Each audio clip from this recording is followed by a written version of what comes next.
Kementerian Pertahanan Rusia merilis rekaman menunjukkan serangan drone atau UAV-nya yang tepat sasaran. Hal ini mengakibatkan satu lagi striker angkatan bersenjata Ukraina dihancurkan di daerah perbatasan wilayah Kursk. Rekaman detik-detik serangan diunggah di Telegram pada Rabu 14 Agustus 2024. Dalam keterangan unggahan disebutkan unit pengintai kelompok pasukan utara menggunakan UAV pengintai Sala mengidentifikasi kendaraan tempur lapis baja beroda striker buatan Amerika Serikat dari angkatan bersenjata Ukraina. Target yang terdeteksi dihancurkan oleh amunisi lancet yang berkeliaran. Ledakan tampak jelas dalam rekaman.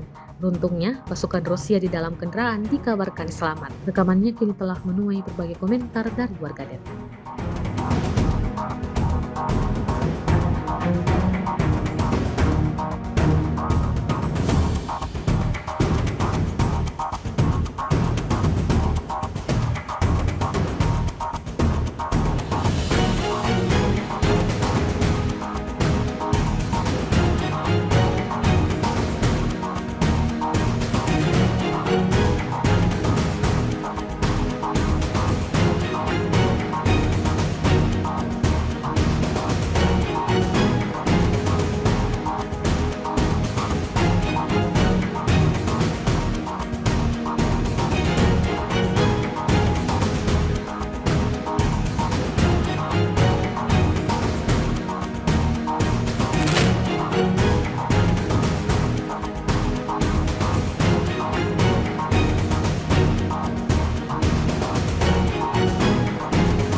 Download Tribun X sekarang, menghadirkan lokal menjadi Indonesia.